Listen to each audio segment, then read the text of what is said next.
Hello, I'm Lawson Bracewell. I'm an astrologer.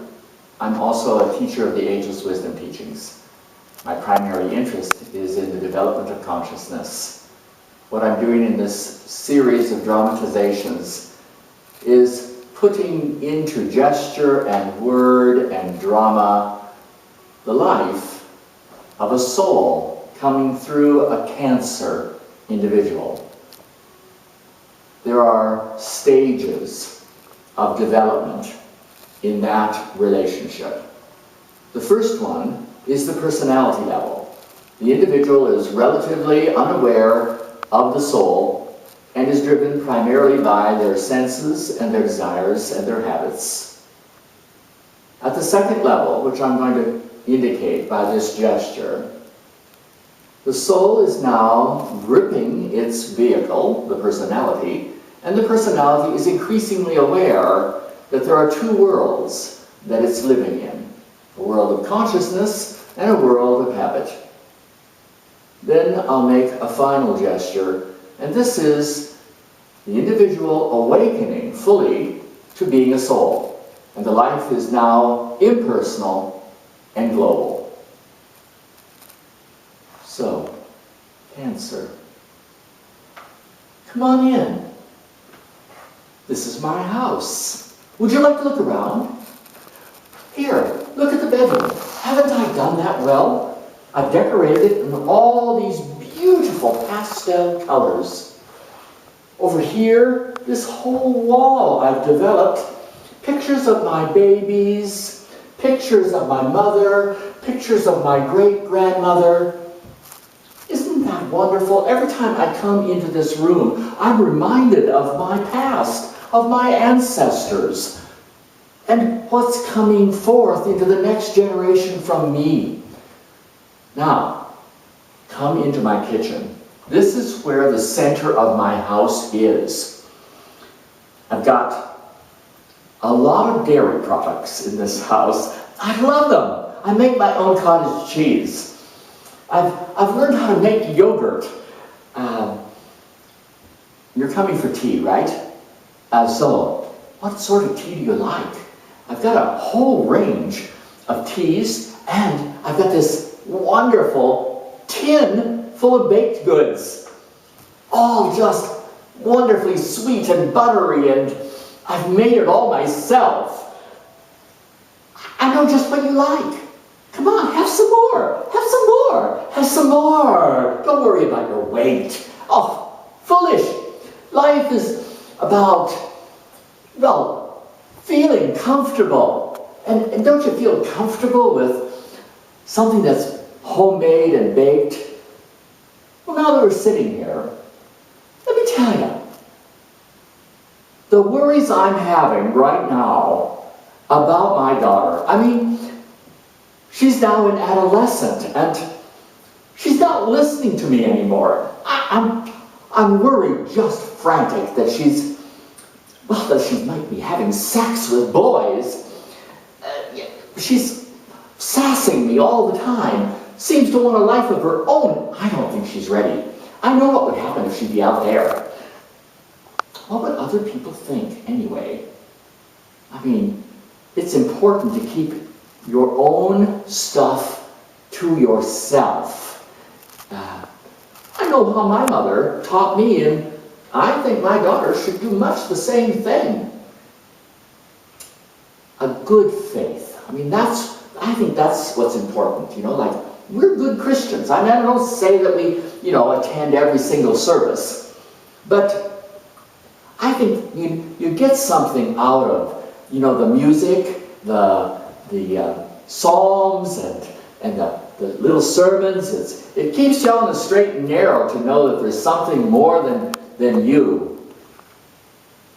Also, I really love to read those little astrology tidbits in the newspaper.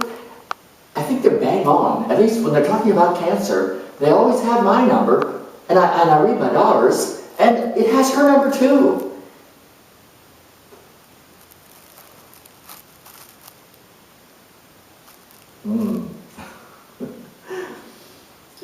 Life deals you with some painful lessons, and I think the shift came for me when I discovered that not only was my daughter doing things that I didn't like, but she was also on drugs.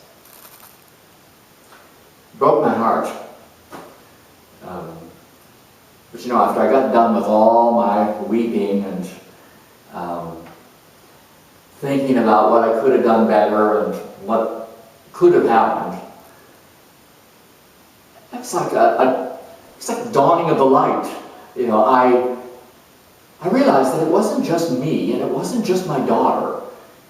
When I went with my daughter to a treatment facility, I saw all these other people who were suffering as families. And of course there was the young person who was trapped in some kind of confusion, addiction. I really wanted to help.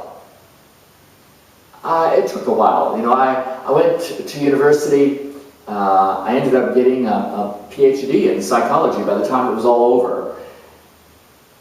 I thought at the first, you know, that what I wanted to do was to do counseling. But the more that I became involved in counseling, I realized this was a community-wide problem that I was now seeing. And, you know, it was almost like I felt like my family was extending outward. I couldn't not take on board this larger group.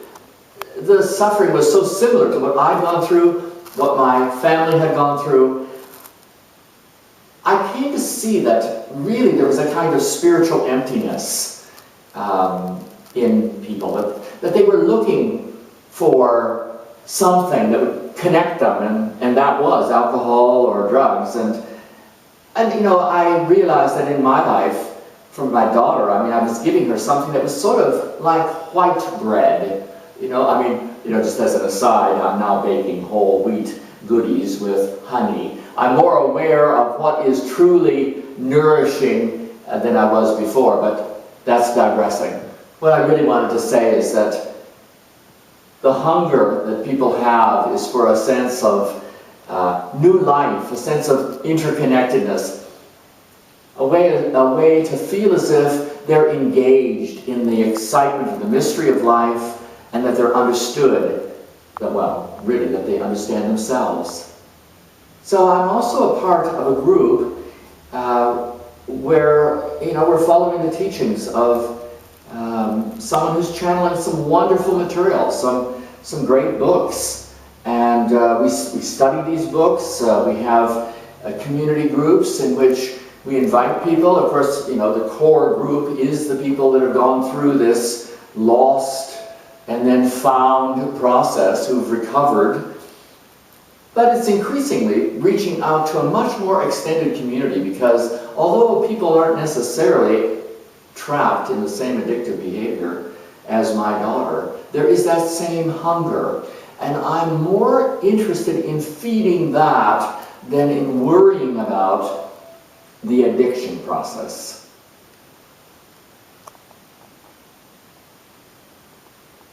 Well, yes, I must say that the most significant thing that's happened is the spiritual crisis. I wanted not to just listen to someone else's channeled understanding. I wanted to channel my own soul. And so I entered into a deep inner process and spent many years in contemplation, in meditation, and in very simple service. Just meeting people that were coming through the center where I was doing my own inner work and providing them with a cup of tea, a biscuit, and some conversation about whatever it was that they needed. On one level, that's where I've remained, doing very simple things. My life is full of meditation. The center that I'm in teaches it, runs workshops. But probably more significantly, I know that, both tangibly and intangibly, I'm a part of a worldwide web of meditators. We believe that this is the dawning of a new stage of human consciousness, that literally humanity is being born again. Born into something that was there from the beginning, but has now emerged in our collective consciousness. We're one. We are one loving unit, increasingly, sensitively reaching out and nourishing the good in each other.